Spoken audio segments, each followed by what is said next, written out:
Hey everybody, welcome to the Growing with Fishes podcast, episode 145.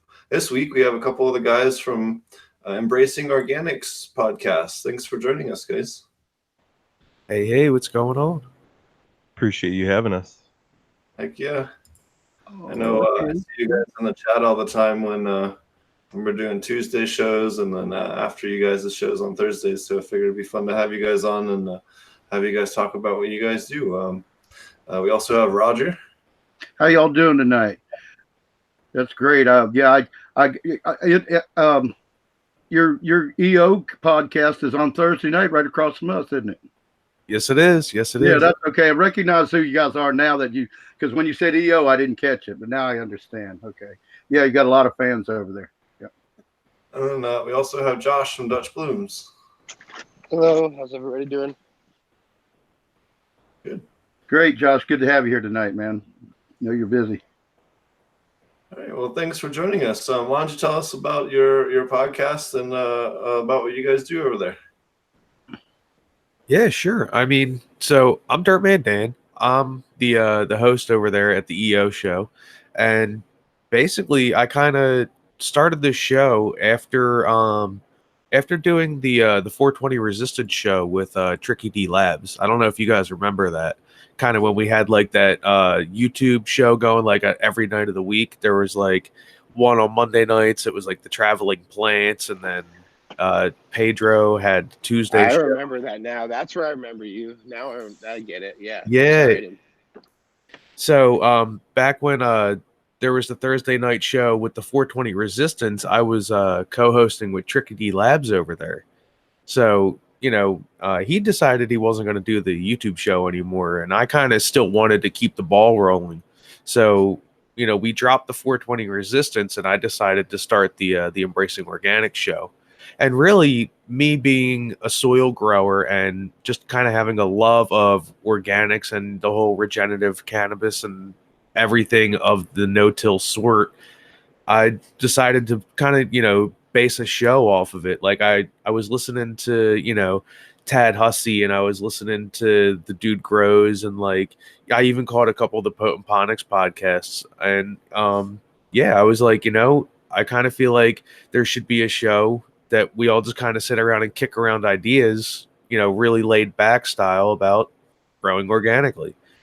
And I really don't limit it to just cannabis. Like we go off, like especially Tanasi, he'll go off on tangents about psychedelics, and when we had people like Cannabis Organum on, he would talk about like agricultural farming and stuff. So I really don't limit it just to cannabis. It's just growing organically in general. So from there on out, we just kind of let it snowball into what it is today. That's awesome. So, how did you how did you decide to finally do it then? Or what was the final you know? Oh, what was like the nail in the coffin to actually like do the show? I guess it was probably when Tricky D Labs like, said he was going to call it quits and on his show, and I was like, I really don't want to stop doing the live shows. And that was kind of right around the time when YouTube was going around and like really whacking people and like taking down channels and stuff like that. So a lot of people just kind of like cut themselves off the air. And I was like, I'm just gonna keep going until they cut us off. Like, what are we really gonna lose? We'll just make another channel and then just start it all over again. Like, you're not gonna. It's like a weed. You can't keep it down, man. It's just gonna grow up somewhere else. But yeah, it's the same ideal. We were just gonna keep some kind of live show going until we found a home. And luckily, we avoided the whole getting chopped. And since then we've been building a platform with the help of people like Stabby and MedFit, Tanasi Gardens. Like I got to give shout outs to all of them guys, man. They do a ton of work on the back end that I don't really necessarily talk too much about, but those guys really carry the show for me. Awesome. Yeah, I was just hanging out. I'd agree with that. Oh, absolutely. But yeah, it's definitely a team effort, and we all have our part to play. And I just started out as an audience member, honestly. I mean, I'm a prohibition land grower, right? So I pretty much keep my nose clean. You know, my yard looks nice. I would be the last guy that you would ever suspect to be a grower. And um, you know, I always kept it low key, and I didn't even comment a whole lot until I got involved with the Embracing Organic show, and just uh, followed Dan's example. Not all the way, you know. I don't really put my face out there, but I I'm Wait, so a you lot mean more open. that lovely meme's not your face? Yeah, I look exactly like Elon Musk, Oh, okay. with his eyes rolled into the back of his head. No, you know what I'm saying though. Um, I I keep it pretty low key, but I totally agree with what they were doing over there, and I wanted to be a part of it. And I asked Dan, and he was more than happy to have me on as a guest, just to talk about uh, you know, composting worms one night, because they were talking about composting worms, and I had some objections and some minor corrections or suggestions to make, rather, about keeping composting worms, because like you use fish, Steve, I use worms more or less, except I have to feed them way less, and they take way less water and space and all that, So I do use worms to pretty much recycle everything out of my garden, and it's it's a pretty good system that I've gotten down. It's definitely had some learning curves, and I've made some mistakes, but the investment was very small up front. I only started with 250 red wigglers in like 2016, and now I've got His like entire basement. no, not my entire basement, but I've repopulated that to I've got like 5 27-gallon totes that all cycle my any waste material or anything like that that I have, anything that I'm not consuming and that doesn't go back into my no-till beds is getting fed to the worms. So it's all, a closed loop system, more or less. More or less. Very cool. What all do you feed your worms?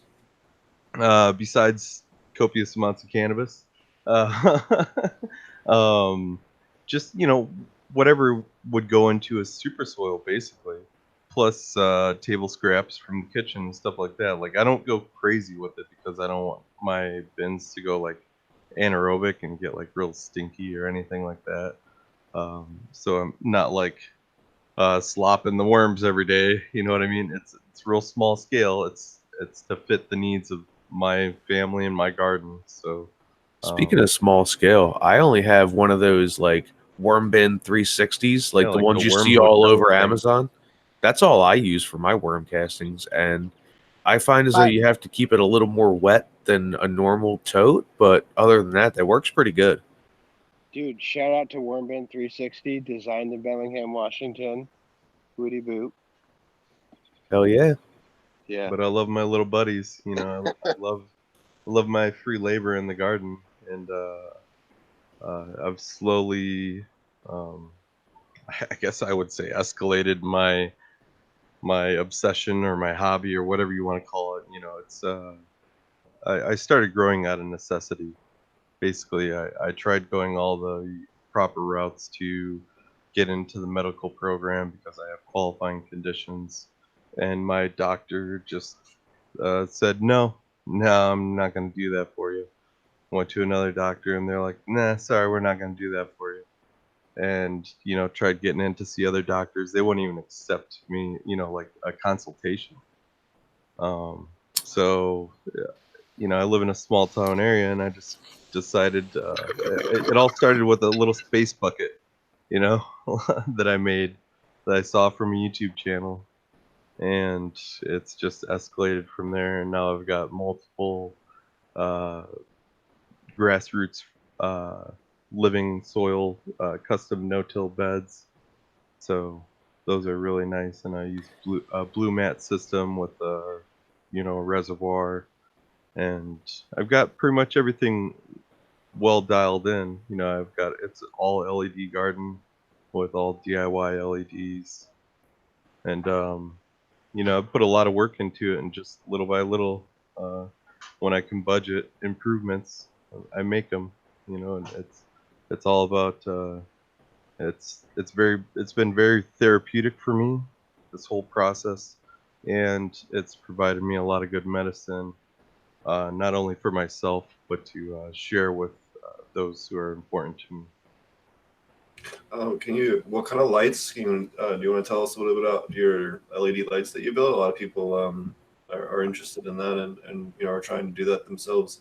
Yeah, I highly encourage people to. It's easier now than ever to get a kit from somewhere like Horticultural Lighting Group or Rapid Rapid LED. LED. I am personally biased to Grow Mouse and his pucks, even though they may not be the best form factor, they may not be the best of the best of the best of the best or whatever. Although he did just release his version 3, like like just freaking yesterday or whatever. You know, he just released them, and I haven't looked at all the specs on those. But you know, if you're going for the most bang for your buck for the footprint and everything like that, you might get a little bit more out of going for like the quantum boards or even strips. You know, you got to look at what you have to invest up front, because it is going to be probably more expensive than just going and picking up a ballast and Oh, it's yeah, absolutely more definitely, yeah, expensive. but it's not as expensive as it once was. It's not as difficult as it once was. You can go on Rapid. There's kits that are spec'd for, you know, like a three. Do you have a 3x3? Do you have a 2x4? Do you have a 5x5? You know, what size space do you have? And there's So kits for that. speaking of LEDs, And they don't pay me, by the way. We have no affiliation with them. We have no sponsors. Period. The closest thing to it would be P&L Grow Systems, which you know, they've given us some units to test out and stuff like that. yeah, it was Or very generous, very, very generous of them. or you know, Rasta Jeff with Irie Genetics. He's always coming on and giving out some genetics, so you could maybe consider him a sponsor, but like, no one pays us to say anything. All right. But yeah, so speaking of LEDs, perfect place for me to kind of jump in. I've personally have never grown with an HPS or a ballast or anything of that sort. See, the reason why I got noticed, I guess you could say, is I was doing micro grows, very similar to Stabby, where he had a space bucket, but I was doing these in a computer case. And first I started off with CFLs. It kind of just wasn't doing it for me. And then I was like, I need something better. I need to take it to that next level. So same thing. I started watching the Grow Mouse videos. Next thing you know, I built a DIY light to fit in a tent that was as size of a computer case I could shove under the footwell in my computer desk. And I got like 4 or 5 successful grows out of there, and decided, to make a YouTube channel out of it. And people really started picking up on it and noticing it and really liking it, liking what they were seeing. And then from there, it kind of progressed into this little 2x2 no-till bed that you're looking at right here. And like Stabby was saying, that little gray thing kind of floating in the middle right there is the P&L Grow Systems binder. And all that is a temperature and humidity gauge. And it just, it gives you a readout that you can log on to from any internet device. But really, for me, it was all about trying to figure out just how far I could push getting like a really tiny organic bed going. And at the very end there, I actually had worms surviving in a super small bed, but it was quite a pain in the butt to keep going, to tell you the least. It's not one of those like set it and forget it ordeals. Like I had blue mat drippers going. I was giving it teas like every other day practically. It was quite a bit of work just to keep a teeny tiny bed going. So once I moved up to something like this, which is 2 cubic feet of soil, it's a lot easier to maintain now. Yeah, Steven, if you check out my screen, I've actually got my 24-hour like snapshot up right now of my 2 units that I've got running, and it shows like my minimum, my maximum, and my average for my the soil probe, the canopy temperature, and the relative humidity in the canopy. So they are really nice, and they will send you email alerts like if shit goes out of whack. Like if my and this the other day, the emails were down for like a day, and I was like, Pete, what's going on? Because like just so happened that day my dehumidifier, the hose on it, like it got vapor locked or whatever. And so the reservoir filled up, and my humidity spiked, and I looked at I just so happened to check the page, and I was like, what is going, why didn't I get an email? But he was on top of it, and emails are back up. That's really cool. What do those run, and how do people get one if they're interested? They run about $100. I think 125 by the time it gets shipped to you. And I gotta remember the name of the U.S. store he recommends using because they carry it. Because he's actually based in the U.K. Isn't it like My Hydro store or something? I'll have to look it up real quick. I should have had that prepared. So I got it pulled up on my screen here. This was a picture of the micro no-till bed, and this thing was like 12 inches wide by like 9 inches by like 5 or 6 inches tall, and I was able to get like a little bit over an ounce off of the plant that I grew off of there.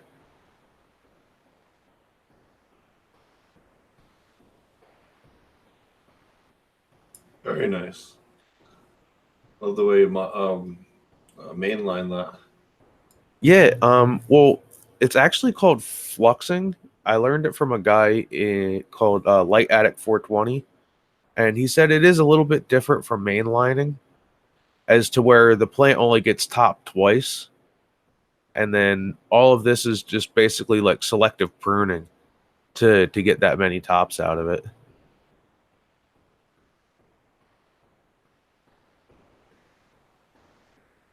That's awesome. So, what other things have you learned doing real small scale for those other people that are doing, closet to Oh, dude, programs? if there's one thing above all that I can recommend is that you really, really got to stay on top of your temperatures. The humidity is not so big of an issue, but you really got to make sure you can somehow evacuate that chamber of hot air, because that's the biggest, most problematic issue everybody seems to run into is they try and like stuff these things under like a set of stairs or something like that, and there's nowhere to evacuate your hot air. And that's, you really got to plan ahead when you're doing something like that. Like for me, I got lucky. I had room under my computer desk, so I just evacuated the hot air behind the computer, and it just kind of whatever dissipated into the room. And luckily enough, the house had central air, so it wasn't even an issue. But yeah, you really got to make sure you can stay on top of your temperatures if you're trying to do a small grow, because you're going to wind up with just these crazy, just sickly looking plants, and you can't figure out why. It's because you're cooking them. I found the website, the U.S. website that carries them. By the way, it's webhydroponics.com. They're $119.95 on there right now. So a little bit more than $100, which I think is still cheaper than a Pulse. And I've gotten good customer service out of them so far, but maybe I'm getting special treatment. I don't know, but dude's been super cool with me, and like I said, never paid me a dime to say anything nice about him. Pete, you son of a bitch, give me some money. I'm just joking, but super chill guy, easy to very approachable. Is what I'm trying to say. And think always about it. willing to It's help you out. it's $125 for a peace of mind. Yeah, That's something you can pull up on your phone at any time. It's not an app. You actually have to go onto a website, but that makes it really useful because you can go on from like anywhere. You don't have Yeah. to be on your doesn't phone matter with an app. Android, iOS, laptop, desktop. Doesn't matter what you're on. If you're on a frickin' old Nokia, if you can get on a website, you can probably check out your humidity and your temperature. What have you done different for nutrients and feeding on the smaller scale to make sure that you aren't burning them? So with them being that small, they're actually like just sucking up nutrients practically as fast as you can give it to them once you get the roots to fill out that little tiny pot. I could give that thing a worm tea on Monday, give it another one on Friday, and it would be like, oh, thank you. I've been waiting for that. Like, I found myself, I would practically throw just about anything I wanted in there, and it would just eat it right up within a couple days and, be wanting more. So, what I found I was using a lot of was the liquid fish, like some of the 511 from Growmore, and I was doing that, and I was doing a lot of worm teas, and that's basically what got them through veg, and then recharge, and a little bit of the I went super light on the fish is what got them through flour.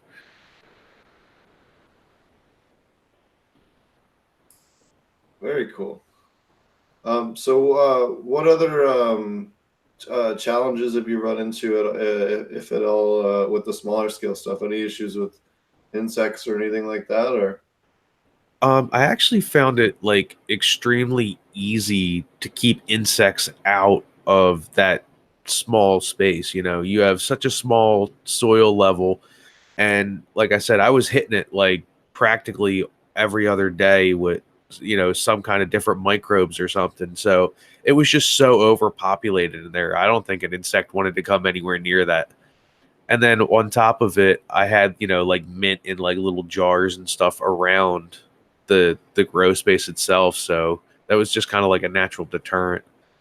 So what companion plants? I saw you had a bunch of companion plants in your little 2x2. What companion plants are you using on the smaller scale indoor grows?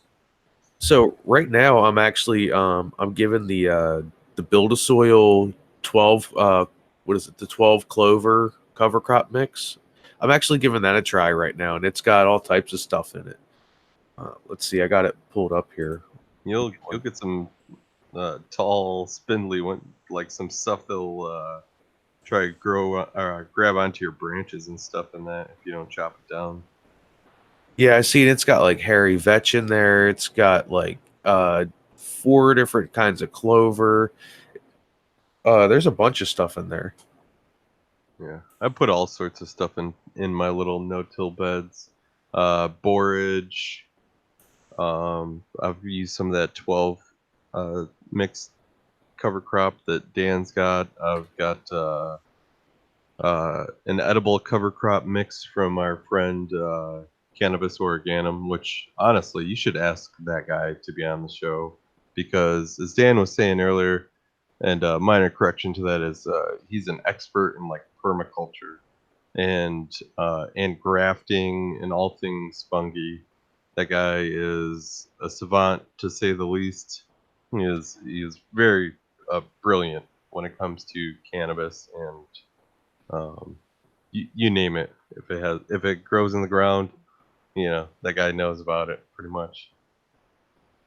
Yeah, he is like an encyclopedia with legs. Yeah. I'm not trying to I've like learned poke fun at all. He is so smart. much It's ridiculous. from listening to him. Like I love listening to shows like yours, Steve, and obviously shows like ours. I was a fan before I was ever on it. And that was only a couple episodes, mind you. Like I think I got on by episode 4, Dan. You like were that. on pretty early, yeah. Yeah. So I'm an OG, right? But it's all about learning and helping others learn, and we just try to encourage people to do things organically, or as organically as they can, but whatever methods work for you, as long as you're growing, that's what we promote the most. And it's kind of funny you say as organically as you can, because I remember when I first started doing those micro grows, I really wasn't all that organic at all. Actually, I was still growing in soil, but I was doing like the Canna Terra, and I was just running their whole line. It was just like, yeah, sure, it comes out great. Who cares? And then I kind of like got to thinking about it. And I'm like, why am I really doing that? Because for me, I started gardening at a very young age. Like, my mother's dad took me under his wing, practically like as old as I, could understand what I was doing. And he had me out there in the garden with him, and we were spreading manure around and stuff like that. And I thought back and I was like, I never did that with my grandpa. Like, why am I doing all this chemical stuff now? And it just never really made sense to me. So I kind of started transitioning myself back to doing things organically. And like, along the way, I've found there are, chemicals and stuff that we have in the game now that really do help and really do boost plant growth. But at the core of it all, yeah, I'm all about like soil, growing things organically, letting the plant do its own thing and dictating what it wants from the soil is like the mainstay. Well, I think with home growers like you and I that learned in the internet age, it all depended on whose forum or whose YouTube channel we came across first, as far as like what style we kind of latched onto first. And it was, these guys grown in cocoa with these newts and stuff, and got Perfect these huge, example, dude, huge is Vader. plants. Yeah, Dude, man. and then it him. progressed, and then I was like, I found the brown guy videos, and I was like, Yeah. wait, I was like, this is what I've been looking for. Well, the thing is, the flavors and the smells and everything that we're getting as organic growers doesn't show up on camera as well, right? You know what I mean? Like, I guarantee, Dago's garden probably is more attractive than mine right now. But like, man, when come harvest time, I'll fucking put my shit up against his. You know what I mean? Like, jar versus jar. Doing a blind taste test. Yeah. Oh yeah. And Well, he's not pointing fingers. That's just No, anybody, I'm really. I'm not trying to throw shade or anything like that. I'm just saying. no, I'm just kidding. Let's fight. What cultivars are you guys growing these days? You could go ahead and take that one, Stabby. You're running quite a few. Yeah, I've got a small obsession going, and I like to follow the ABCs of growing. Always be cloning. So I'm always cloning something, or maybe allegedly getting a clone from someone, or giving clones to people, whatever. But right now I have Tanazi's cut of Mendo Dope. I'm about to have a legit cut of Lemon G. I've got some stuff that I've been working on personally, like some gifts that I had received from other people that I had respect for. Like Scotty Real gave me a pack of raw cookies from like 2014 or whatever. This old ass pack that he probably had in the bottom of his drawer or whatever. But it was from Scotty Real, and it meant something to me. And it was when I first started growing.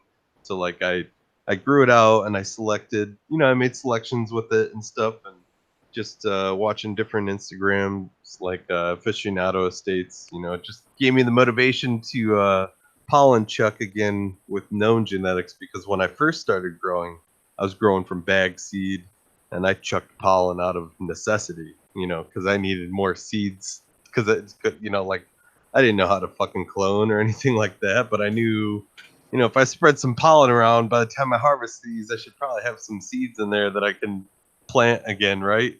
And I'm like reading Jorge Cervantes books and shit, trying to figure this stuff out because I'm too afraid to even Google search cannabis at that point. But anyway, I don't know. Long rant short.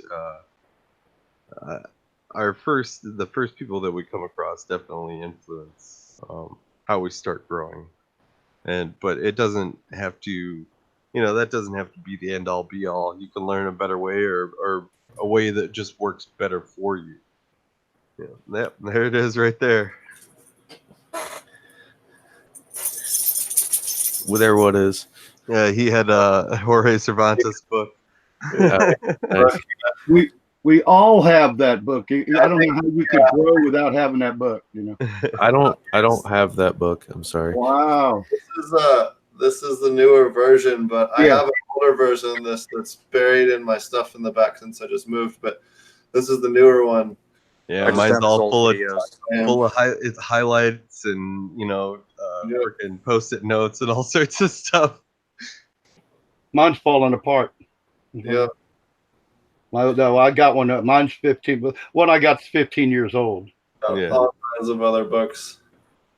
I'm sure most of us. I wish I had the balls to start growing 15 years ago, but I don't know. I just used to buy it. I had a guy, I had a plug, so it was whatever. Well, I got sick of buying crap. That's how me and the old lady decided to start growing. We'd chase shit down for 3 nights in a row after work and ended up with a bag of crap. And it happened like 2 or 3 times over 2 or 3 months. And we said, fuck this. We're gonna start. Let's just go ahead. I'll get on the internet and I'll research it. And I went and researched for a few months before I ever did grow, and then started helping on the forum that way. But it was all about figuring out how I wanted to do it. So I actually looked at all the different methods and then chose what best suited me, as you said. Now I've changed and done a lot of different things, but like you said, a lot of people are influenced by where they first go or what their first connection is. Where that was a little different for me. I actually researched all kinds of different ways of doing it and ended up doing hydro and super soil at the same time in my first grow. And remember Jorge Cervantes had the VHS series. It was like Mr. Green Thumb, and he dyed himself green. You remember that? The old Jorge, he had these fake ones. Yeah. And dye himself green. And Those were I still not the can't videos tell I got. if those dreads were his or not, or if that if his hair they dye his mustache black though, or was that all fake? I don't know. I don't want to know. I don't want to go back and watch and nitpick it because It was also Green Man. I can remember building my very first indoor grow room with that VHS on one of those TVs that had the TV things, and you put the VHS at the bottom and follow into how to build the grow room. That's awesome. That is awesome. Hey man, I did learn some really useful tips from that guy. I'll tell you what. I learned some fucking stuff from that guy. As ridiculous as he was with some stuff, there's some gems in there that I wouldn't have known otherwise.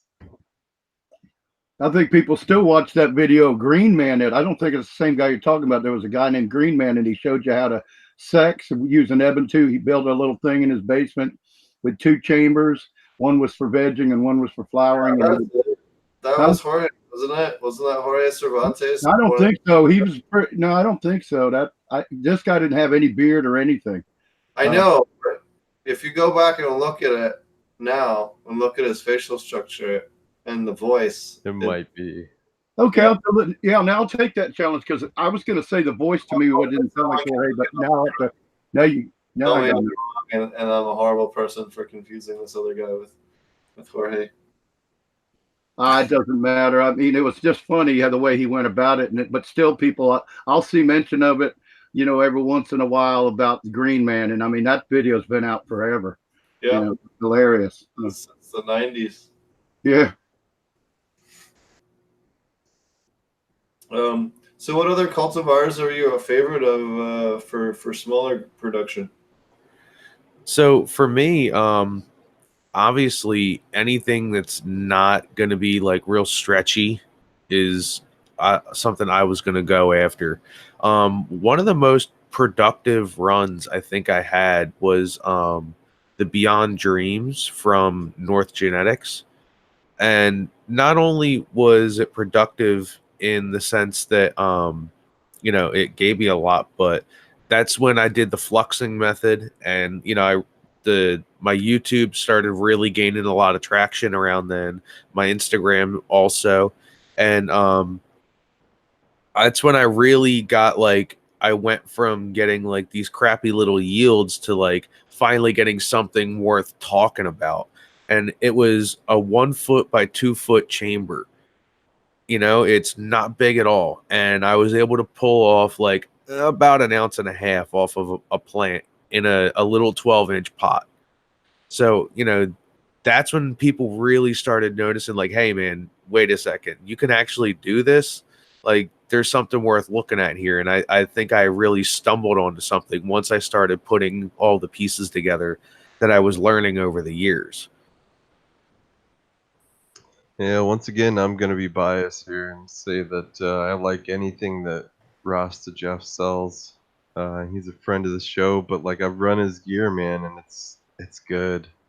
And I've tasted other people that have run his gear. Like we went to the DGC Cup, and there were several people there who brought, Rasta Jeff's flower back to him for him to try, or people who had it pressed. There was one guy who had the Strawberry Starburst pressed by Pedro, and man, it was the best rosin I had ever tasted. It was so freaking delicious, and I tasted a lot of rosin alone that fucking night. But man, that one, it stood out. It was so delicious, and good job again, Kelvin. Yeah, and like for me too, I have a really high tolerance. So I want something like, if I'm going to take the time and like grow it in that small of an area and put all that time dedication into it, I want something that's really going to like kick my face in. So I try and go for like heavy indicas, one, because it's not going to get real stretchy on me. And then two, it's going to knock me back into the chair. So I feel as though it's at least going to be worth the effort to doing something that small. Well, actually, most of Rasta Jeff stuff is sativa leaning, but he breeds with that fucking rise that's over 30%. I mean, his test at what, like 30 to 34% or something. Yeah, he's got somebody down in New Mexico growing one of his Arise cultivars, and it's just testing like off the charts. And he hits everything with fucking, he calls him King Solomon. Skeets all over whatever projects he's working on and stuff, and it's all great. Even the stuff that's not crossed with his Arise is great stuff. I ran the Michelangelo last round, and man, I had people trying to throw money at me to get some, and I was like, no, I'm sorry. It's not for sale. I'll give you some, but I'm sorry, man. I don't sell. Yeah, I have some Arise we're going to be cracking here in the next week. Highly recommend it. It's good shit. Yeah, I've got to try some that Tanasi Gardens smoked. Shout out to Tanasi Gardens if he's in chat. I haven't seen Tanasi smoked. You mean that he grew? Oh, whatever. I got to smoke it. Tanasi got to grow it. Did you just smoke some of it? That could have been it. I'm not gonna say, but yeah, man. So it's got a really nice high to it. It's got a great smell, great flavor. I highly recommend it. I personally haven't grown any of Rasta Jeff stuff yet, but there's a time and a place. Pop those Starbursts that you got. I was kind of have my hands up in the air as to what I want to do. I either want to do the Hello from the new stuff from Underrated, or I want to do some Rasta Jeff stuff. And I do have that Strawberry Starburst, so that is a candidate. Hurry up and do it. Fucking put them in with some water already. Stop making excuses. This guy. So you guys both said you use a lot of teas. You want to talk about maybe some of your methodologies for your tea making and maybe some of your do's and don'ts for ingredients?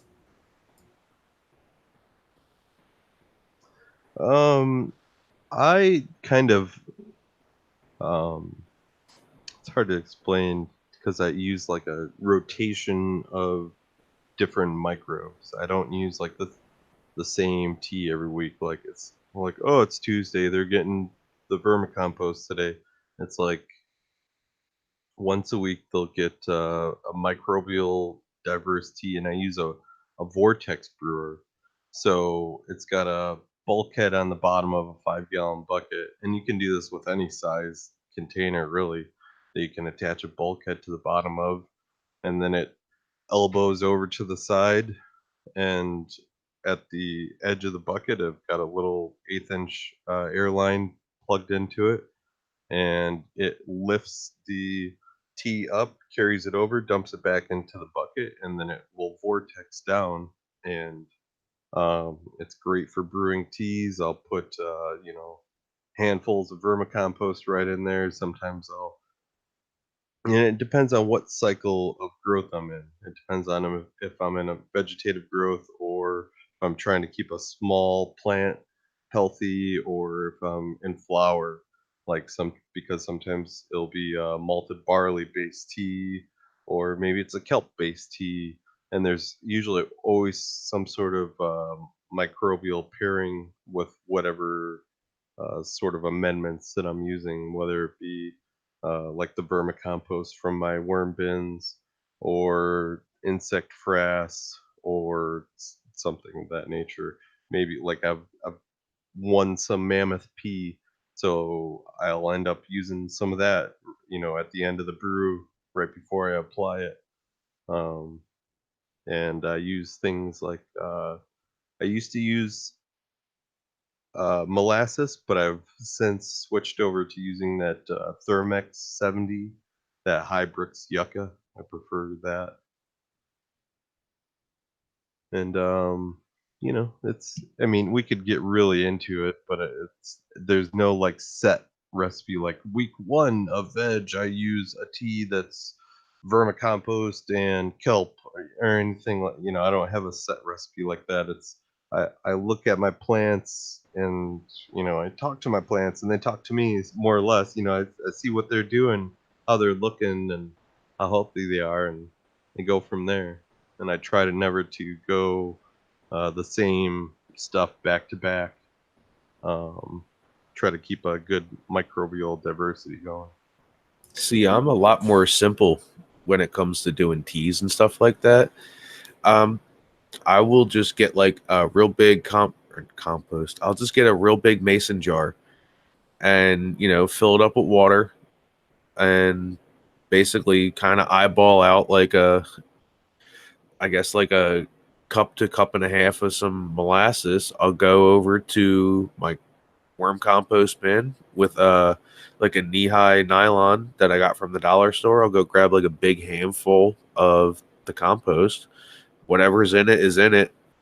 Flip it around, tie it off, and in it goes with an air stone. 24 hours later, I come back and it's normally bubbled over the top. It's it's frothing down the sides, and I'll take that. I'll pour it right into a gallon jug with a little bit more water, and then I feed it to my plants pretty much like once a month. Awesome. Are either of you guys using any labs or lactobacillus with your worm bins or anything? No, I mean, I'm not at the moment. Like I said, I keep it really simple. Kind of whatever's going on in the worm bin is kind of what's going into my no-till bed. And then I'll do like, the powdered aloe, do the powdered coconut, and every now and again I'll throw in some C90. But other than that, it's I keep it really simple. I use the blue mat drippers just like Stabby does, but I only 100% run water through them. That's it. I don't put anything else in my reservoir. C90 is the shit, by the way, for anybody who doesn't know that product. I definitely love that one. It's great. I use it as a foliar, actually, the C90. I'll mix up a foliar spray Really? with I it. just toss it in like every week and a half, 2 weeks, just so that way I can make sure they're getting a lot of trace elements and micros, just to make sure that they're getting a lot of diversity with that. Yeah, just Like, a little it doesn't even need to pinch. be heavy. It's just something. Just a little pinch in Because your you don't spray know bottle. necessarily the full. Yeah, I was gonna say you don't know the full range of everything that's coming in if you're using bottled newts and other sources. So it's just good to supplement a little bit. But how much? When you say a little pinch in your spray bottle, how big of a spray bottle are you using? So like a 25 ounce, like a standard Zep. I have a small garden, right? So I don't have to use a giant pump sprayer to do my foliar spraying, or a backpack spray, like what Dan's holding there. Yeah, like one of these, So like the ones you would get at your typical Home Depot or Walmart, maybe or something like that. half a gram to a liter, let's say. Is that a better ratio for you? So like not much. And I honestly, like he's saying, I don't really measure it out. Like maybe a quarter teaspoon. Like a big pinch, like a 3-finger pinch, and then throw it in here with some for a lot of stuff, my eyeballs are my measuring cups. Yeah, like a 3-finger pinch. Well, as organic. See, that's the thing. Here's my analogy to it, or at least my thought process of it. Is organic growers were kind of like chefs, and I view like hydroponic growers as like chemists, bakers. No, like I'm talking like a kitchen analogy. So like a hydroponic grower, you got to keep a better eye on your pH and stuff like that, and kind of got to do some more tinkering. And there's more science to it, in my, or at least from my perspective. So it's more like a baking recipe. You got to follow a recipe if you want the cake to turn out right? Whereas with a chef, it's like a handful of this, kind of throw a dash of this, a splash of that, and you can make something really tasty in the end. Yeah, no, I dig that. Yeah, I'm the same way. When I was, like I said before, I was doing the canna newts in soil and stuff like that, and I would just rip my hair out just trying to get everything perfect. I'm like, why am I putting myself through all of this? Like, there's got to be an easier way. And that's what led me to searching and how can I do things more organically? How are other people doing this? And eventually I stumbled on the brown guy videos and stuff like that. And that's when I was like, yes, I finally found something that I want to really dive into. And dude, the further I got into no-till and just learning about soil science, the more I fell in love.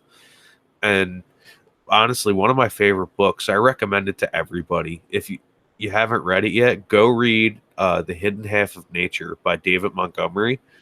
Great book. They have it on Audible if you're not into reading. You could listen to it while you're at work or something like that. It's fantastic. Yeah. And we're not always 100% right on everything. We're only human. And if anyone wants to challenge us on anything or just bring us better information, we're very open to it. Dude, I'm the first person that'll sit up, I might be the host of the show, but I'm the first person that'll sit up there and be like, bro, I was wrong. I'm sorry. I will not, I will not tell anybody I'm right, you're wrong. I'm not that type of person. Yeah, we're all just doing our best here and trying to help people learn in the process. Not everyone has the time or the patience or the willpower to get through Lowenfeld's teaming series or anything, something like that. There's a ton of information in there, and I'm not saying putting us on par with him, but I'm saying we bring information to people in a more yeah we have we're just trying to bring information to people in a more digestive, an easier to digest and more entertaining method. Kind of break up the monotony of the how deep you can go. Cool. Very cool. Oh, another thing, I do make my own labs, and I've tried the EM5 stuff from Build a Soil as well. So I'm all about that sort of stuff, and the C90 and that as well. Like if it's a microbial product, I've pretty much tried to get my hands on a sample of it, or tried it out. Like I love Recharge. I don't go crazy with it, but I'll throw that in the brewer maybe once a month at the end of a brew. I treat Recharge like Frank's Red Hot. That shit goes on everything. Yeah, I used to do that when I was in Cocoa. I like once a week they were getting Recharge. See, I used to be like that too, but I kind of found out like if you start getting real heavy with that and then you like back off of it, the plants don't know how to act, man. Well, I would use it up until the point where I started flushing, or or a week before I you started look at the flushing. dosage that Scotty and everybody over Recharge says to use. I just use less than that, so that way I can just have a tiny bit going with each water. Yeah, I would that use a way half I try and keep a string. consistent population. Because I don't think it needs to go in full strength if you're keeping a good population in there and you're putting some teas in every now and then. I mean, you're just making sure that you're re-amending. For me, I use New Millennium in my soil, so I'm using your salt, but at the same time, I'm doing a lot of organic treatments as well. So it's kind of an organic-ish regimen that I'm doing. But I'm just making sure to keep my microbes repopulated and give them lots of stuff to eat as far as kelp and molasses and all kinds And of I bet you're that getting way. absolutely slamming yields out of that too. I've heard some of the, I've heard a lot of people say they get some of the best yields out of doing an organic-ish setup. The yields are okay right now. They're not as much. I'm not going to really brag about them this round because I vegged out for 6 plants in the 4x4 while making sure there's room in there for my dehumidifier and some other stuff because I was a little too lazy to hang that up and free up floor space. And then 2 plants, about 10 days in, hermed, so those got yanked out, and now I've got some open space. But the ones that are in there, they look fantastic. I'm trying to think. Let me see if I can turn on the camera for you. I got 2 strains in here right now. I'm going to see if I can get the camera aimed at them. One, I've got 2 phenos of Banana Hammock from Ethos, and I've got 2 phenos in there of Wonderweed from 42. And give me 1 second just to get things set up, and I'll get the camera going. Got to get a better light in there because I switched over from having the SK400 or 402 from Spectrum King. I decided to get some more IR and UV in there, so I got my old Black Dog Phytomax 2 in there with a Spectrum King closet case for more of a mixed spectrum. So let me get something set up. I think I just heard Brendan die and roll over. You did what to my Spectrum King? Yeah. No, You so took down my Spectrum King and put up a Black Dog? Oh, fuck you. no. No, I'm joking. There's still Spectrum King in there. Oh. Yeah, so actually, why don't you tell them about the episode you did all about that? Yeah. No, there's Black Dog was never happy with me after that. But I did a side-by-side with the Aquaponics, and the Spectrum Kings beat in yield and also in the lab test that I did at, oh, God, I can't remember the name of the lab that I did it at down in California. SC. Was it SC? The percentage on the CBD and THC was, on all the ones that I tested between, was higher on the SK side. But I do like the UV for pushing out some, some frost towards the end. That's why up until the end of week 6, it was my 402. But after that, I just switched over to the Black Dog with a closet case in there so I can get a good mixed spectrum while pushing a little bit more of the reds in. Let me see if I can get this going without showing my face. 1 second. You can just you can go to your pet store and get those 3 and 4 foot UV AB bulbs and supplement any other lighting fixture that you have for pretty cheap. Yeah, I used to run them when I had my bearded dragon. And oh, dude, they hurt your eyes to look into, even though it's such a tiny little bulb, man. You cannot look into them things. I'd turn it on and be like, is it on? Oh, it's on. Jesus. Are those coming through okay? Yeah. Blurple. Right? I'll tell you what. Let me do this. Oh, So much better. your eyes are already thanking you. I know, right? So those are the what the fuck are they called? Banana hammocks. Over here, I got the. They look like some banana hammocks. Jeez. Yeah, right. Oh, well, they threw nanners too, didn't they? Bastards. No, there's nobody in here with nanners right Oh, I thought your banana hammocks had nanners. now. No. Nope. No, those were the Northern Lights Crosser G13 that I had in here originally. Oh. But G13's a bulletproof strain. Mr. Soul will tell you himself. I don't know what to tell you. But there we go. Back on. But Okay. yeah, I'm getting some decent yields with it. But I mean, having the combination of organic with salts, I've always seen great results with that, like you were saying earlier. So it's never been something that I've been opposed to. And when I hear people freak out about saying you're either all organic or not organic, it's just like, why not both? Well, Why not like don't be I was saying natural before. and let people grow how they want? Yeah, it's all about what works for you. Now, I will say one thing. Building the right soil is super important because I have built the wrong soil before, and your plants will let you know because they will not look right. They might be healthy, but they're not the right color. You know what I mean? Like, Yeah.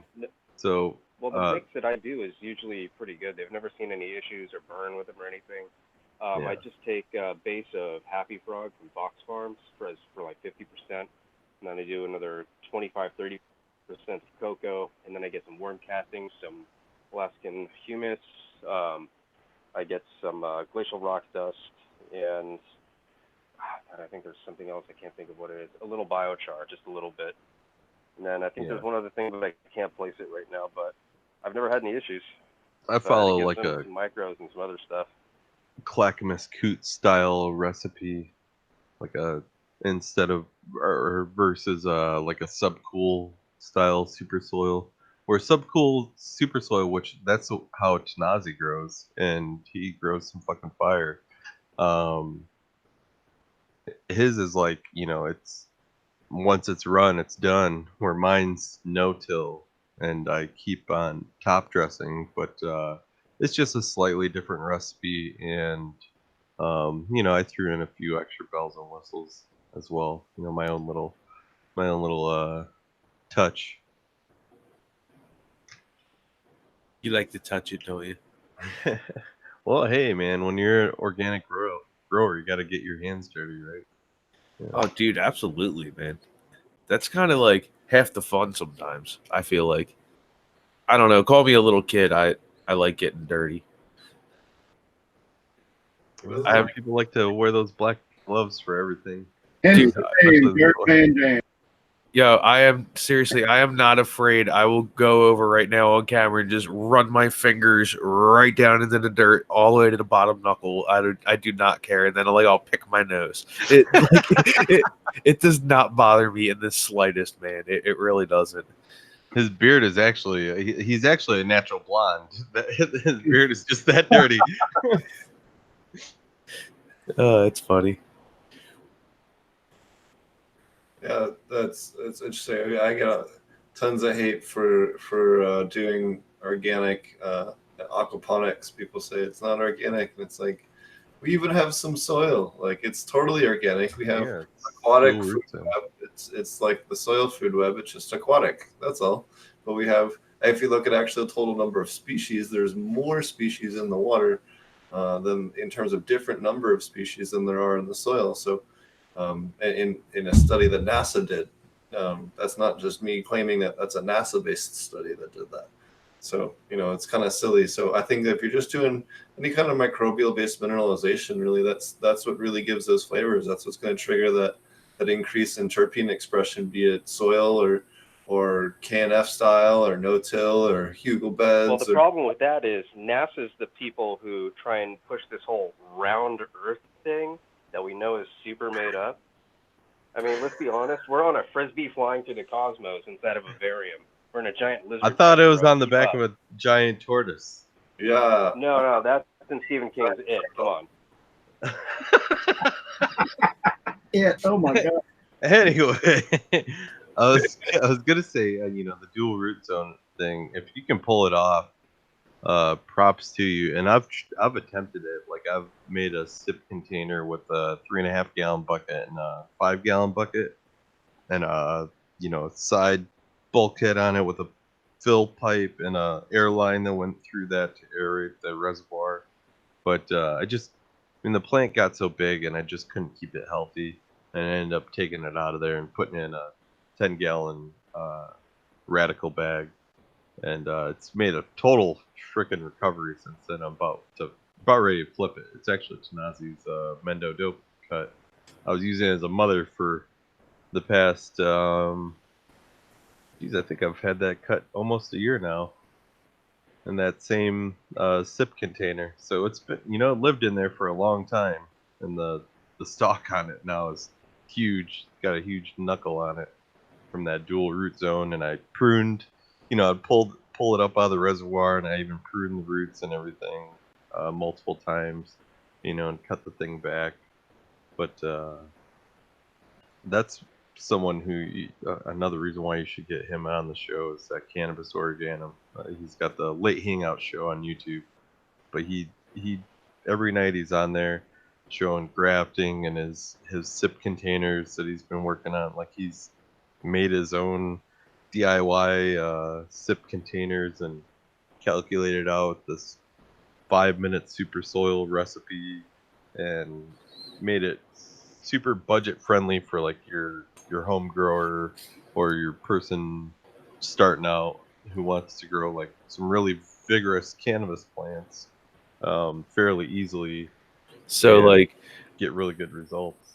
Dude, hats off to like a fellow micro grower as well. He did this whole like micro seed run where he took a male cannabis plant and grafted what was it, like 10 or 12? Yeah, it was bills? 12 different strains, but usually what he does is he'll graft 2 of each strain on there. So I think there was, all in all, with maybe the 1 or 2 that failed, I think there was like 20 grafts on one plant, on one male rootstock plant, and then he pollinated those, a dozen different strains all at once to do a little seed run with in a 2x2 by 2 tent or 2x2 by 3 tent or whatever.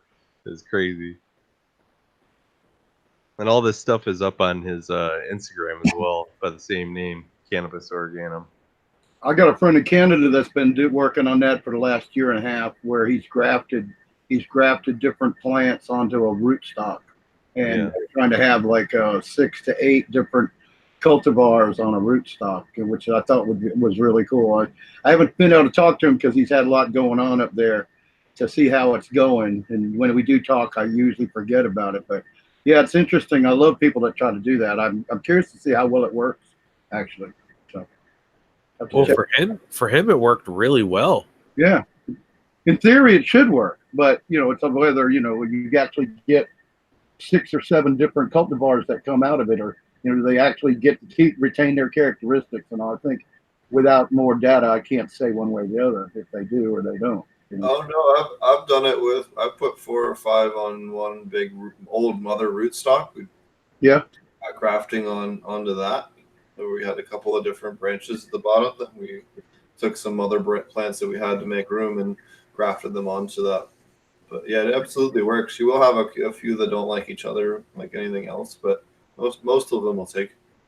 Yeah, I think as long as you're grafting a plant with similar stretch capabilities, as long as you're keeping that in mind, because otherwise you're going to have some branches that are just going to freaking take off, and you're going to have others that are really low and bushy. And then especially if you're indoor growing, those lower branches, those bushier ones aren't going to get the proper amount of light, and they're going to become anemic, and you're not going to get more cuttings off of it, which is a good utility of having the multi-graft mother plant, right? And you want to keep all the grafts on there healthy, though. Right. That reminded me after Steve brought that up too. The guy, I think now. See, I got my. There's one thing that I haven't done myself, but what is it? Isn't it called? It was brought up earlier tonight. Isn't it mainlining when you trim the plant off to where you've got like 4 shoots, like a grapevine? Well, that's manifolding. Okay, Mainlining is right. just 2 main shoots. All right, too. Well, that's what he did, and he grew out the shoots out there. And I'm not sure if he did the 2 or the 4, but he did. And then at each node is where he grafted. So he had the 1 branch go, the 2 branches going out in different directions, and he was grafting, going down a node and then grafting something after the next node. Sounds similar to the fluxing I did, except I just didn't do any grafting. Okay, cool. So that's what I just remembered. That's how he said he was doing it. He was. Can you explain again what fluxing is for those of us that? Yeah, sure. I mean, so in a nutshell, it's like very similar to like the mainlining that you're talking about. But so you have to start very early is what I've noticed and what I've been taught. So as the plant's growing, it works really well from seed, but you could do it from clone as well. But as the plant's growing, I'll let it get to about 5 nodes high, and then immediately cut it back to the 3rd node. And then that 3rd node, you'll get your 2 branches that grow out of there, and then they become your 2 mains. Instead of letting them grow up, you keep them horizontal. Right. And then as you keep it horizontal and you grow out your plant, a plant's going to grow. 2 are going to grow like north and south. 2 are going to grow east and west, right? So you only want the ones that are going to grow horizontally with the ground level. The ones that are going to grow up and down that would like potentially shoot into the ground and shoot straight up, just cut them off. And that's kind of where the fluxing method is different from other people's stuff, is where it's a lot of just selective pruning. You only actually top the plant twice. And you top it once at the 3rd node to get it to start doing that fluxing. And then as it's growing, you're just doing selective pruning. And then you'll top it once more when you're finished and are ready to flip the flower. And that's at the 2 growing ends. I'll just top them one last time just to get 2 more tops out of them. And then I'll flip it over to flower and it's ready to go. Basically, you end up with a plant after harvest. So it looks like a rack. It's like a deer antlers. Yep, like deer antlers, like a rack. I'll pull up my Instagram right here. Give me 1 second. That's only about 10 inches tall, by the way. And I've seen that too. I've seen some similar to what you said, deer antlers, where somebody just took a plant and trained it and tied it down as it went, and then all the stems grew up like that, like you said, deer antlers. But it wasn't necessarily that particular method, but it did the same thing. They took the top and tied it down at one end. Yeah, they let it get out and they tied it down, and then all the foliage grew up and made like you. I know exactly what you're saying when you said deer antlers. That's a good way to describe that. I like that. Yeah, I mean, it's you can see it here. It's this is like right after I got done pruning everything. And another thing I like to I didn't mention also is I'll take all the foliage off all of the leaves, or I mean all of the stems, up until just the last couple on the end of each stem, just to keep them growing. And what that does is, you can see here, it keeps everything really clean. It helps everything stay like really neat and organized. And then once you get the plant to like where you want it, I'll let it start growing vertically. It'll put on like a couple inches vertically, and then I'll flip it to flower and let it stretch. So this whole time it's been vegging, and I've been doing all of this with it. I've been building just a bigger and bigger and bigger root zone. And you know what they always say is bigger roots, bigger fruits. But yeah, so you sit there and you manipulate the plant long enough, you can get it to look pretty crazy.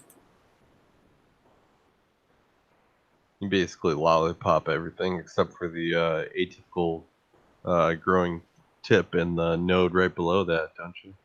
So like Yeah. the top 2 nodes. Pretty much. I mean, whoops. Oh, and there's a before and after flexing. There you go. After Yeah, that's what, pop back up. a Oh plant. no, that was after. Yeah, pretty much that's what the plant looked like before. I decided to pull all the branches back down and cut everything. And then after is, I have them all tied down right at the very ends. Nothing's really growing up. Everything's lollipopped. And Looked like you should have flipped it right there. no, actually I let it get a little bigger actually. But yeah, it's a really fun technique. BrayneGro said he's seen people do it with outdoor plants that like they're trying to like hide under a fence line and stuff like that. So, he's like you do the same thing with that. You chop it real early and then you just keep those two main stems, you just keep pulling them down, keep pulling them down, keep pulling them down as they're growing. Put stakes on them or do whatever you have to do to keep them tied down. And once you get it to a point where, it's really a massively big plant, just not vertically, you can flip it over to flower and enjoy the benefits.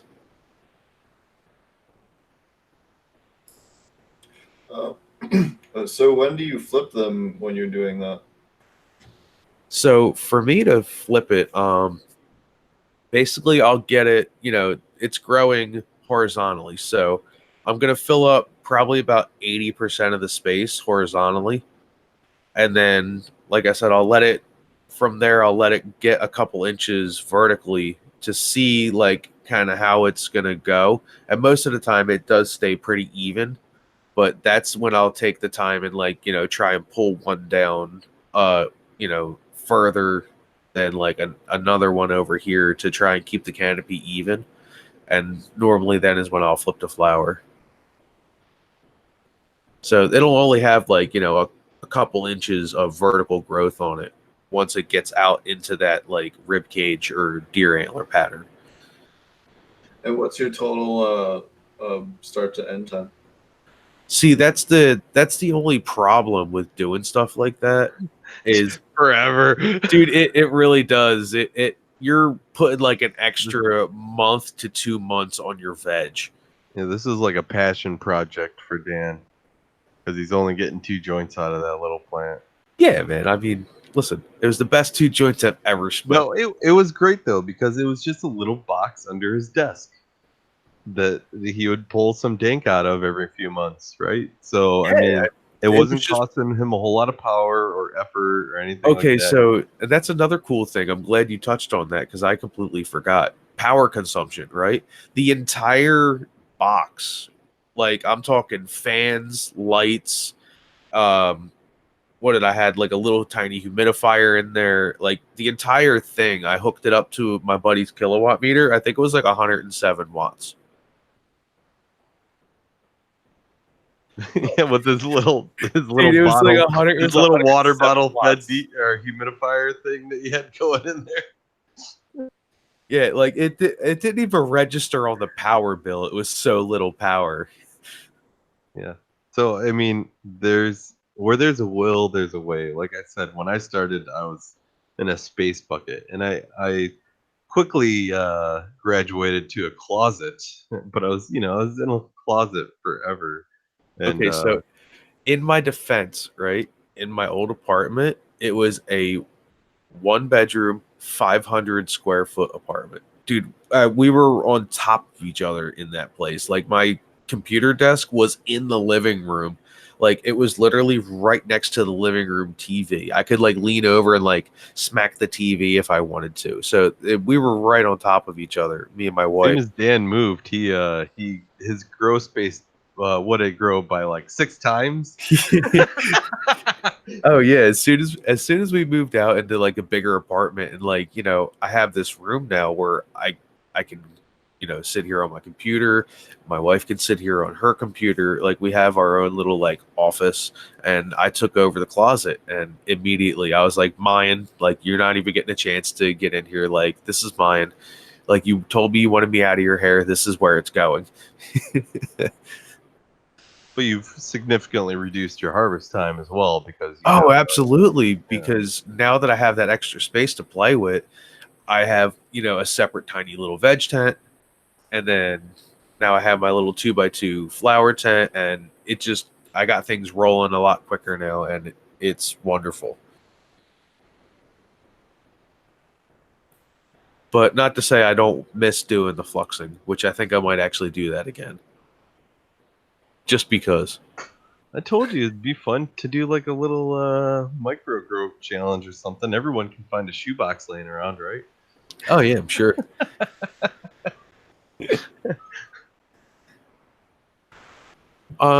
Did what was it? Cannabis Organic. He was doing that, right? Or did that never take off? No, he still has the grow off going. I believe they just flipped like last week maybe. I bombed out of the grow off right away because like I had popped seeds, and then we had the DGC cup, and I was out of town and everything, and I was trying some new cocoa to germinate things in, and a bunch of them dampened off in there, and I ended up saying fuck it. Like, I had a few stragglers that made it, because I popped some new ones for the grow off. As soon as I came back, I was just going to be a few days behind, but I just said screw it. But the grow off's still going strong, and you can follow along with that on the Late Hangout. That's on YouTube here. He streams pretty much every night, and within about an hour from now, he streams pretty late, and he usually streams for about 2 to 3 hours. And granted, there's a lot of dead air in there sometimes because he's a one-man show, and sometimes he's got to run into the other room and grab something out of the tent. But there's a lot of wisdom in there. There's a lot of information in that show. And any questions you have, just ask him in the comments. If he sees it, and address him, tag him in the comments, he'll answer, man. And he'll have an answer for you. And if he doesn't, he'll figure it out. Awesome. I found too, if you take some spirulina and you mix it with water and you soak your plugs in that, it helps with algae and also preventing that little microbe that causes damping off. It doesn't totally prevent it, but it seems to reduce it significantly. Cool. That's good to know. I'll have to keep that one in the memory bank. Along with humidity and everything else being right, just normal. Yeah. But I've noticed that in particular seems to help, for whatever reason, kill off some of the baddies without really affecting the mycorrhizae or anything else. That's good. Awesome. Yeah. Yeah, I mean, you've got all sorts of little gems of wisdom like that as well. I mean, first night I met you. Well, I also met Melty Heads, and he handed me a joint, and he said, "Don't smoke this. There's drugs in it." And I said, "What? Who gave it to you? What kind of drugs are in this?" He said, "Don't worry, it's from Steve." Yeah. But yeah, that was fun. That was a fun night, man. I gotta tell you. That was awesome. Are you going to the DGC 710 Cup? Oh yeah, I'll be there. In fact, I got my DGC 2017 shirt on. Nice. I'm gonna try make it to the 710 Cup. I've already talked to Stony Scholar. Probably gonna be getting an Airbnb with him, and we'll see if I haven't even asked my buddy Dirtman yet if he's gonna be going. He usually crashes with Tanazi though. He usually. I'm not sure if I'm actually going to be able to make it. Oh no! Well, because my brother's getting married like the week before. What's more important, getting high with your buddies or your brother's wedding? Dude, come on. Listen, absolutely getting high with my buddies, but there's no contest there. But your brother will get married again. No, see, it's I'm sure. I'm not. You can send him a token, a JR token. Yeah. See, I'm not worried about it. I know he's going to wind up getting married again. That's not the problem. See, the problem is like taking off of work. See, I got to take off a couple days, like to go up to where they're getting married at, and like we're gonna have to, stay at a hotel for a couple days. And then the very next weekend, I would have to come and hang out with you guys. I don't know if my work's gonna like me taking that much time off. Just tell them you'll bring them tokens. Yeah. Yeah, We are tokens of I'm appreciation. sure my boss would appreciate that. Alrighty, well, I know you have to get going soon, but I But appreciate. I was gonna say, speaking of which, man, I got to get to bed anyway. I got to get up early. Well, thanks for coming on. Why don't you tell everybody again how to find you and your podcasts, and reach out to you if they're interested. Cool, man. So, once again, thanks for having me, dude. It was a blast hanging out with you, and also meeting you at the DGC Cup. It was you're a great person to hang out with. You can find me, Dirtman Dan, on Instagram or YouTube. Just type in Dirtman Dan. Look for the little logo that's up here somewhere, right there. Look for that little logo. You'll find it. Pretty much the only Dirtman Dan that I know of. And then the Embracing Organics show, you can find us on YouTube every Thursday night. Pretty much the same time as Steve here is on, but as you can clearly see, we're on each other's show, so there's no real competition there. No, fuck this show. Come watch our show.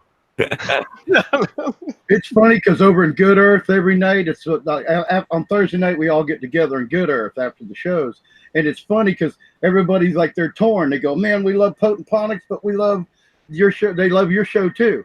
And it's funny to listen to them how they actually jump back and forth between the shows. So it's really interesting to see that. Hey, there's been times where I've been screen like I totally stream sniped you guys, and what that means is I was broadcasting your stream through screen share while we were streaming. Yeah, doesn't seem to be any big controversy going on here. No, nothing but love. They have the day that are good for their guys, and we have the one that are good for ours, and it's all good. Yeah, and usually all the people that are watching and listening to one show are gonna watch or listen to the other one the next day at work. Yeah, exactly.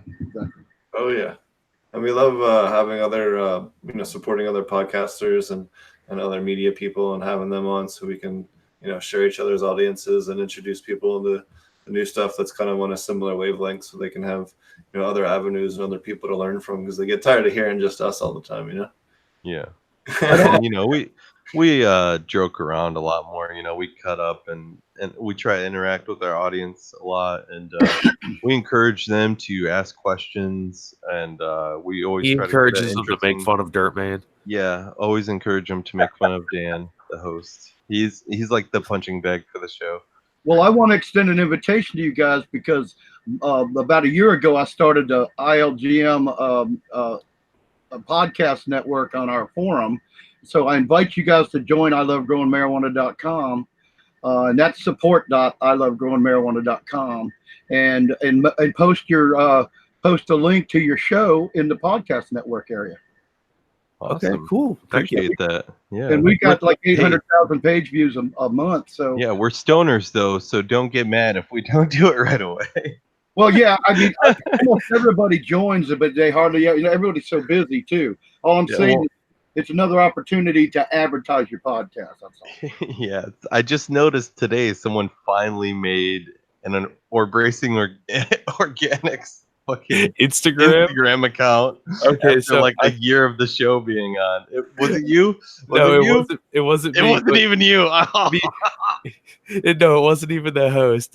But me and Tanasi were sitting there talking about it, and he's like, we still don't have an Instagram page. And I was like, yeah, you know what? You're right, we don't.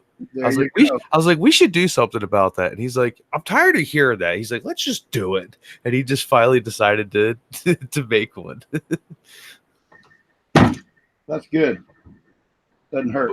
But yeah, so I got to tap out, guys. I mean, Stabby might hang out with you guys longer, but I got to roll out. And it's been a pleasure. And you know, Steve and Roger, you guys are always welcome on our show. Cool. As well as the other guys that were on here that are no longer on. You know, Hey, anybody wants to come over and hang out, you're always welcome. well, maybe we should do a simulcast one night, Steve. Get a simulcast up. What we'll do is we'll start maybe an hour late or something, and we'll go do your guys' show before ours or something like that. Yeah. Got a little early. Wouldn't be the first time we started an hour late. Oh yeah. Yeah, I was gonna say to do that, we would have to start on time. Oh yeah, we never start on time either. It's okay. Listen, stoner time is whenever you want it to be. Yeah, that's right. But all right, guys, it's been real. Good night, brother. Good meeting you. Yes, sir. I will catch y'all later. All right. So now we got Stabby to pick on. So let's go. I'm prickly though. Yeah. Do you have anything else you wanted to share here? No, I'm not really a shameless self-promoter. I like to help promote other people, and I like to talk about other people who I see in the community who are doing, leading by examples. And like the reason why I'm so biased towards Grow Mouse, for example, is because he's helped teach the community so much about building LEDs. So that's why I show him my support. And that's why, I'm biased towards his lights, even if, and I do own other lights. I own HLG, and I've even bought crap off Amazon and slapped it together in a DIY style. So I'm not saying don't buy anything else. Everything else is crap, because when it comes down to it, at the end of the day, what are the diodes? Is everyone using the same diodes? Are they all, Samsungs or whatever, because you're pretty much going to get the same efficacy out of them. It's just what kind of footprint are you looking for? What's your space that you're growing in, and what do you want your form factor to be like? Do you want to use round lights or square lights or rectangles or whatever? How do you want to accomplish growing, and how do you want to train your plants? Because I think with LEDs versus like HPS and stuff, you have to kind of grow in a different style anyway. Like you want more of a flat canopy with LEDs than HPS, for example. Even though I'm not like an old HPS grower by any means, but I've done extensive research and seen plenty of evidence of that. Just from, but watching all the grows here on YouTube, and because I always, like I said, my first grow was in a space bucket, other than helping grandpa out in the garden, but that's just like tomatoes and shit. So when it comes to cannabis, I've always grown under some form of LED, and it's been an evolution for myself as well, though, from the space bucket to the blurples to the DIY and the white based diode stuff to like the now supplementing again with some of those reds and things like that. So it's been a grand learning process for sure, and thankfully I haven't wasted too much money on it, but it's been rewarding, to say the least, as far as what I've gotten out of it, as far as my garden and what I've learned from doing this stuff myself. And I think as growers, we all kind of have to channel our inner MacGyver at times and sort of kind of figure out solutions to not everyday problems, sort of in a way. Awesome. Well, thanks so much for coming on and sharing your knowledge. Oh, I appreciate it. I don't make any grand claims to be a know-it-all or anything. I'm usually the first guy to say that I'm a goof, but at least I'm trying, and I want to help other people learn, and hope that I'm at least passing on good information. And if I'm not, call me on it. That's all you can do, man. Try to help, do the best you can, and learn. Keep learning. That's it. Yep. That's why we do this podcast. Yeah. Thanks for having me, and can't wait to see you again, Steve. Heck yeah. I'll see you at the 710 Cup. I hope so, man. I hope so. I'm gonna try to make it there, but Well, gotta see who's maybe willing to go in on it and stuff, because I'd never budget vacations. I haven't been on vacation in like a decade, and I already went. I went on my first one in a decade to the DGC Cup last month. So budgeting another one and kids and everything, and Yeah. You out west? I'm in the Midwest. Okay, but I it's still didn't want good. you to say where you were at exactly, because you said It's still a good 16-hour trek between here and there. Yeah. See, I'm on the East Coast, so imagine it for me. All this fun you guys are always having, and I can't. You talk about budgeting a trip when you. Yeah. So I can't. Well, maybe you can make it to one of the regenerative conferences in the winter, spring next year, because there's one in Michigan, and there's which might not be that bad for you to get to. Anyway, it's probably the closest one, wouldn't you say, Steve? Michigan, and then we're talking about either Missouri or Oklahoma. I'm lobbying hard for Oklahoma right now. I definitely want to make it to one of these talks, like the Cultivation Classic or something like that. One of these days, I have to, just to see some of these people that I've idolized through a screen for so long, or not necessarily idolized, but just learned so much from, and just get a chance to shake their hands and say thank you for the information that you put out there for guys like me. Hell yeah. Cool. How do people find you if they want to find out more information about what you're doing? Like I said, I don't do a whole lot of self-promotion. I don't even post cannabis pictures on my Instagram account. But if you want to see me in action every week, I'm on the Embracing Organics show. And if you really need to hit me up for something, you can find me on Instagram, Stabby McStabberton. Nice. Well, thanks for coming on.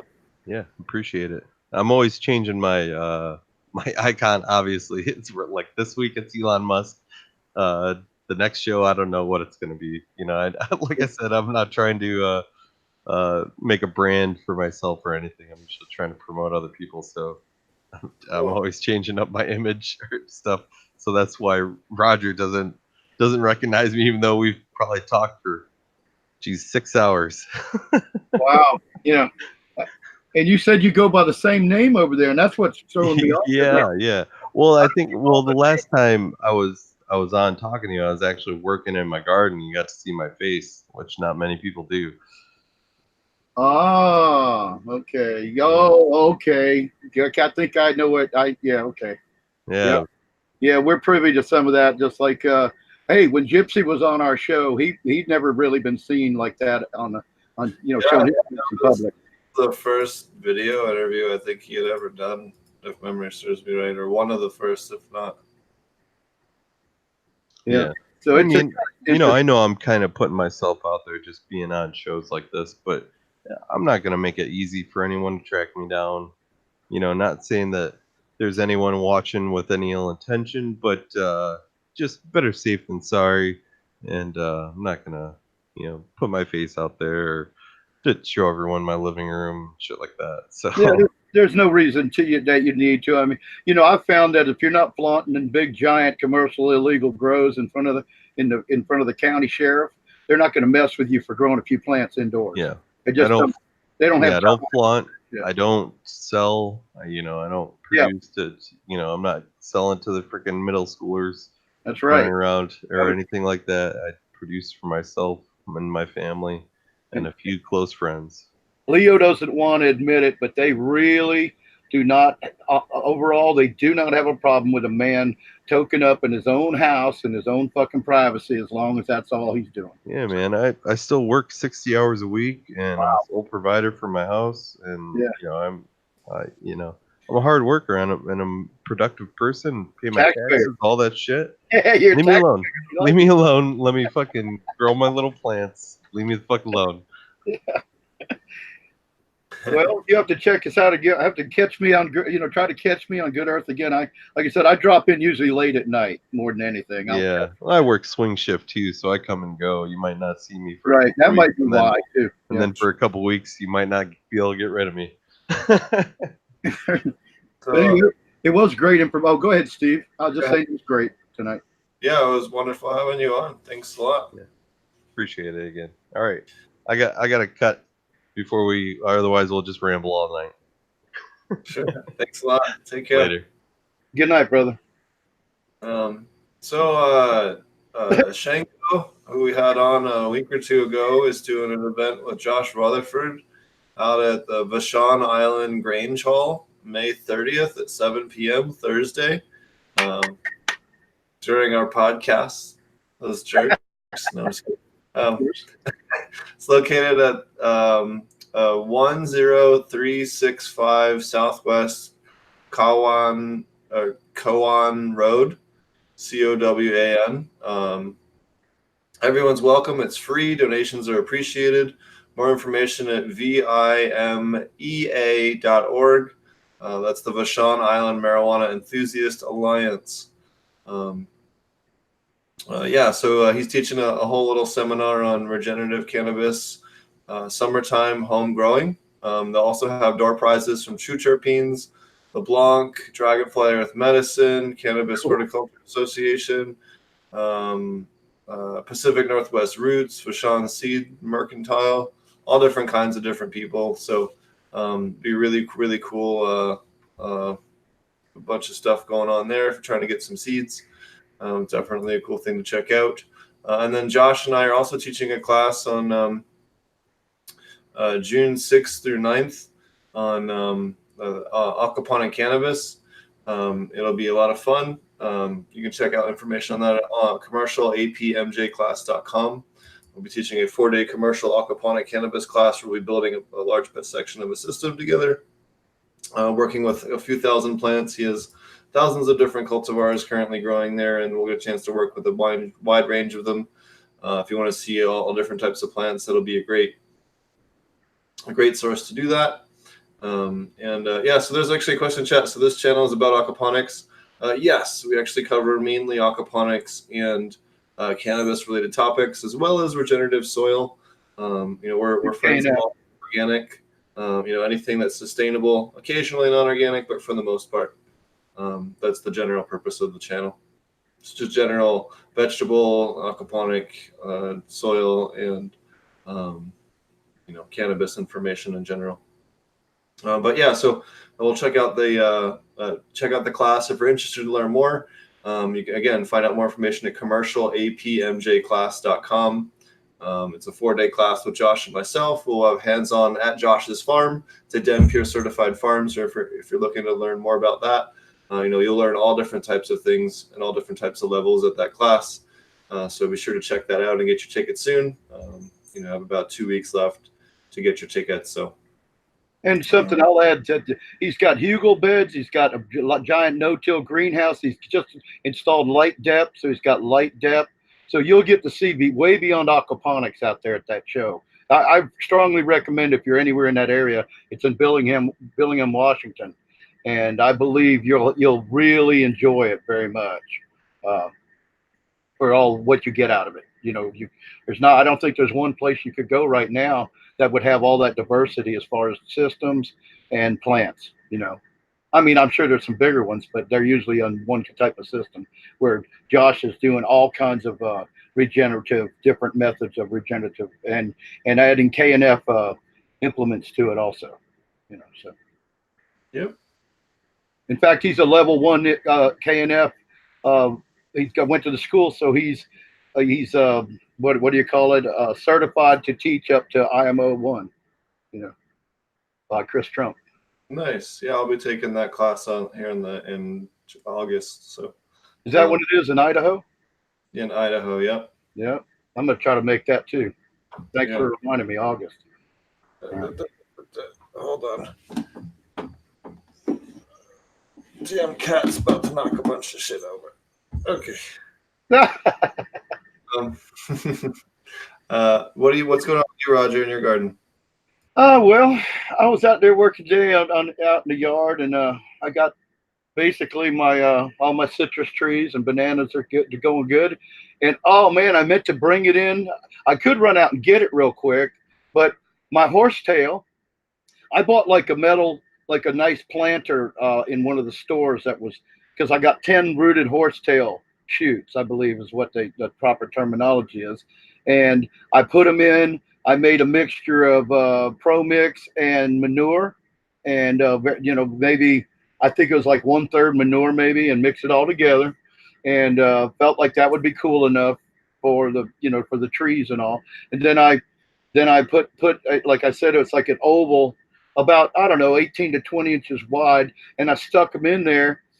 Well, if you've never done this, horsetail grows from the roots and they come up, and the top that you plant, you put the roots like you would plant any rooted plant, and then or cutting, and then instead of the top growing on a horsetail, it feeds the roots, and then the roots grow up and become the new horsetail plants. And I got like 9 of them. I got 9 of them this week. I went out the other day and I got a shoot that's like 2 feet high already. So they are pretty vigorous. I'm waiting to see how it goes now that they're going. In the heat of the summer, they like a very wet footprint. So that's one thing I'm going to be able to plant anywhere I want since I live in the swamp, and let that just go thrive and go crazy. I'm actually waiting to see if I need to buy more, or if that's going to be enough, because I don't know anything about growing it until I grew it now, and I'm real happy about that. My what is it? The broom, Dutch broom, or Scotch broom, whatever it was. It's taking its sweet time growing. It's still in a little pot, but I think it's grown maybe an inch. I do think it has grown, but it's grown so little that I can't really notice it. My citrus trees, my tobacco, not tobacco, but I got a coffee plant, and it's shooting up and stretching out a little bit. So I'm real happy to see that. The roots are taking hold in that. And I've got my citrus trees in 20-gallon cloth pots right now, because I didn't know whether I wanted to put them in the ground. I didn't know if I wanted to build like big 4x4 planters like you see people put trees in, and do it that way. I still got a lot of ideas. I kind of wanted to do them in a dual root zone situation like Marty does with some of his trees, but I'm just not sure that I can do that right now. So, and and then allegedly, I may or may not have an indoor grow, and it's going into it's about 3rd week of flower, and getting some nice buds showing, a lot of sites. And I don't do a lot of extra pruning and cutting on mine. I let mine grow more naturally, but they were from clone. So I do super cropping though. I like when something gets stretched out and too tall above the canopy, I work it and break it over, or break it down and let it hang down, and then stay with the top of the canopy. And I got some good news today. It looks like I was real worried I wasn't. I got such great genetics gifted to me in Michigan, and from people on the panel, and people from Mount Humboldt, and then Malik Spider sent me some nice shit, and I got some of that Citrix. Isn't that Melty Head that had the Citrix time? In fact, Steve gave me those.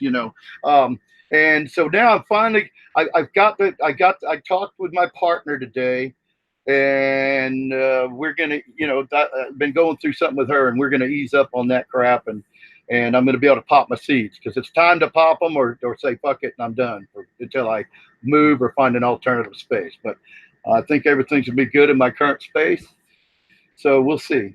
So allegedly, I may pop some of Malik seeds and probably some of that Citrix. I was gonna try to do some breeding, but I just got too much shit going on to deal with that many different kind of plants. I know people, I don't know. I'm just going to grow some nice genetics out and see what I come up with, and maybe keep a few moms. I have to make me a new space to keep a few moms, or fathers, whatever. Anyway, that's it for me. ILGM's kicking butt. We have, everybody's growing. It's time we're getting all those light depth questions because they're outdoors and they don't know what to do. So, they don't really have a greenhouse. So that's always, so we're always teaching, I'm always teaching to get some posts or something like that. There's a way to do it without having a big greenhouse structure or whatever. There's ways to do it. But it doesn't hurt you to build some infrastructure around your garden anyway, because you never know when you want to put plastic or shade cloth, because a lot of times the heat, if you put shade cloth out there, that like 50-60% shade cloth in a real hot area, you'll drastically lower the temperature of your canopy. So it's that time of year. We're getting to that because it's, because the days are getting longer and longer, and people are like, well, my plants, man, I need them to flower. How do I do? Well, you have to put some more money into your grow and light depth somehow, which has become extremely popular. And thanks to all the guys on this show that are using that method, that talk about it, because I think Steve's doing it with the new farm he's at. They just got that. I don't know if they got it set up, but they got the stuff to do it last week, and Josh has it done. So if you go to their Steve and Josh's class out there, you'll get to see firsthand how that's set up on a greenhouse structure, and you can buy according to your size. You can get a very small greenhouse for pretty cheap, and it'd be worth the effort. So then you could buy the light depth for it, and I guess that's it. I'm rambling on, and if you wanted to add anything to that, Steve, I mean that's about. Yeah, we just been dodging tornadoes. I woke up this morning 5 something because the way everything in the house was going off, telling me there's a tornado headed this way, and there were sirens and shit. So that was crazy. There was a very, very close tornado to where we were. We had a whole bunch of warnings the night before, and one that was also within visual distance of where we're at. So that was a little gnarly for the first week out here. So, but we actually so we have 2 separate locations. We have a nursery greenhouse, about 2,000 square feet right now, and that's already running until we can get the other one finished off that we have plants started in. And we've actually done some video from there and an episode or 2 from there. So remember how before I was saying, hey, I got to get out of here or I'm going to get stuck here? Well, that road, there's now about a 12-foot deep cliff with running water at the bottom. So, it's a good thing I wasn't down there, but we do have an employee there working hard to keep the plants going. We have power. So, he's got nothing better to do but tend the plants. So. Tend the plants to make more clones, so he'll be good for a little while. It's going to take them a week or 2 to actually fix the road before we can actually get back to it. But yeah, that's crazy. Got running water now. Someone asked what specs do you build for greenhouses to hold up against tornadoes? You don't. Yeah. It is a greenhouse that survives a tornado. If someone invents one, let me know, but that's not going to happen.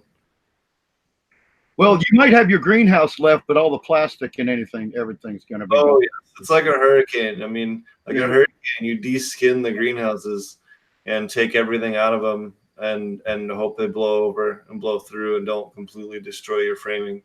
That's how you survive a hurricane. So, I mean, you wouldn't even have time for that with a tornado. It's just a matter of just building a greenhouse that's going to withstand hail damage on a regular basis. That's the biggest thing. No glass, using corrugated panels that you can replace if it gets that'll eat that blow of the hail.